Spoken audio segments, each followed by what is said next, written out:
BSF अधिकारी अब्सार अहमद को money laundering के मामले में गिरफ्तारी वारंट जारी कर 32 दिन तक डिजिटल अरेस्ट कर 71 लाख रुपए से अधिक की ठगी करने के मामले में ग्वालियर क्राइम ब्रांच ने अलग अलग राज्यों से 5 आरोपियों को गिरफ्तार किया है। आरोपियों में 3 ऐसे भी आरोपी हैं जो नोएडा के एक प्रतिष्ठित इंजीनियरिंग कॉलेज के छात्र हैं। फिलहाल आरोपियों से क्राइम ब्रांच पूछताछ में जुटी है।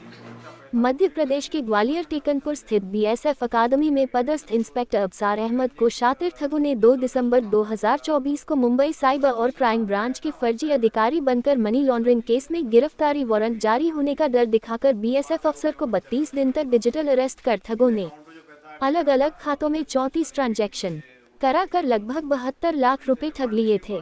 ठगों को 72 लाख रुपए की इतनी बड़ी रकम देने के लिए बीएसएफ अफसर अब्सार अहमद ने दिल्ली आप में स्थित अपनी जमीन की बिक्री कर एडवांस लेकर दी थी और उनके बेटे की सतर्कता के चलते डिजिटल अरेस्ट से मुक्त हुए थे।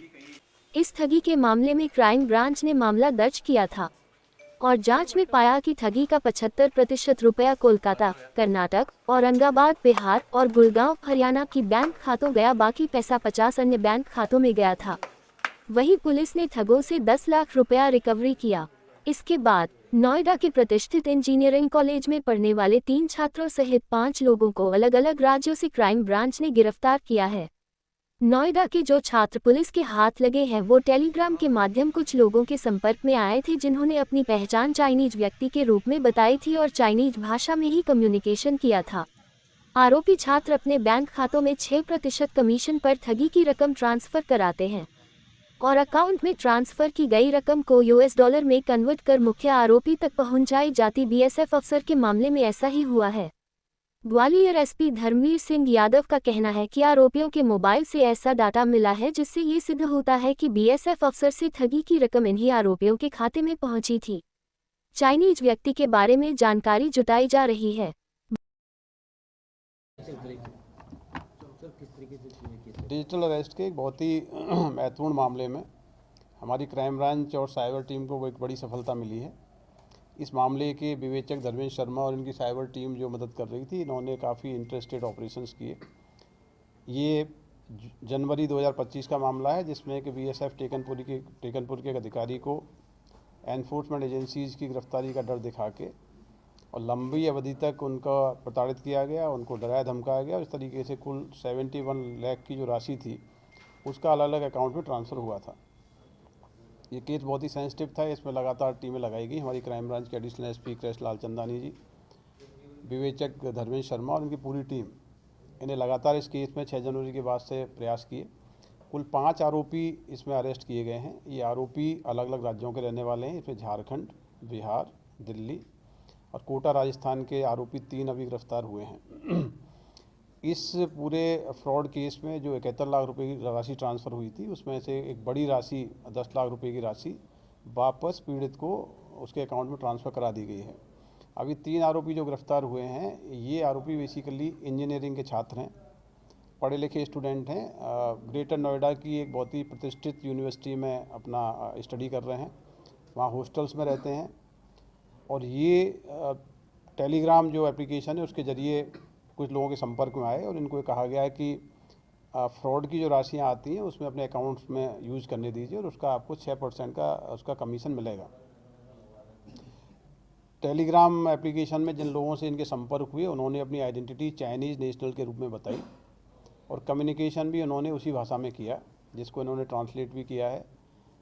इनके अकाउंट में जो हमारा विक्टिम था टेकनपुर एकेडमी का, उस अकाउंट उसकी जो फ्रॉडुलेंट की राशि थी वो राशि इनके अकाउंट में ट्रांसफ़र हुई। बाद में उस राशि को इन्होंने यूएस डॉलर में ट्रांसफ़र करके जो इनके जो दूसरे जो लिंकेजेस थे उनमें ट्रांसफ़र किया गया। इनके मोबाइल फ़ोन जब्त किए गए हैं। मोबाइल फ़ोन्स में काफ़ी ऐसा डेटा मिला है जिससे पुष्ट होता है कि हमारे विक्टिम का पैसा इनके अकाउंट के माध्यम से ट्रांसफ़र हुआ है। इन्होंने प्रारंभिक पूछताछ में अपने जो लिंकेजेस बताए हैं वो एक चाइनीज़ नेशनल था जिसके संपर्क में ये लोग आए थे, उसके बारे में बताया गया है।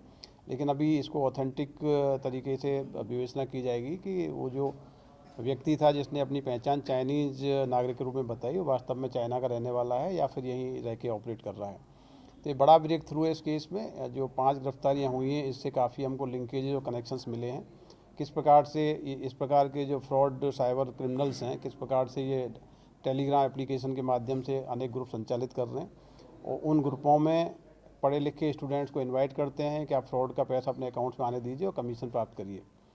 तो ये एक इम्पोर्टेंट ब्रेक थ्रू है। इसमें फर्दर इन्वेस्टिगेशंस में और भी लोग सामने आएंगे, क्योंकि पूरी फ्रॉड की राशि कई सारे अकाउंट्स में ट्रांसफ़र हुई है और एक ही अकाउंट के इन्वेस्टिगेशन में बहुत सारे चैनल्स पता लगते हैं। तो इसलिए मुझे लगता है बहुत ही लंबी इन्वेस्टिगेशन है, इंटर स्टेट लिंकेजेस सामने आ रहे हैं। तो पूरी टीम ने बहुत मेहनत करके कई राज्यों में रेड्स की हैं, टेक्निकल काफ़ी इन्वेस्टिगेशन की है, इसके बाद ये सफलता प्राप्त की है। तो पूरी टीम को इसमें आईजी साहब से रिवार्ड कराया जाएगा और आगे भी इस केस में जो हमारे आरोपी बच गए हैं या जो कनेक्शन है उस पर इन्वेस्टिगेशन की जाएगी। अभी देखिए, इनसे कई सारे बैंक अकाउंट्स मिले हैं, कई सारे मोबाइल फ़ोन्स मिले हैं। इनके बैंक अकाउंट्स में जो पैसा इन्होंने निकाल लिया है उसकी जानकारी ली जाएगी। यदि फ्रॉड के पैसे का इन्होंने कहीं और उपयोग किया है तो उसमें हम इनकी जो भी संपत्ति है उसको कुर्क करने की कार्रवाई भी आगे करेंगे। और सर कितने लोगों को ठगा है, इन लोगों ने कुछ पता चला है?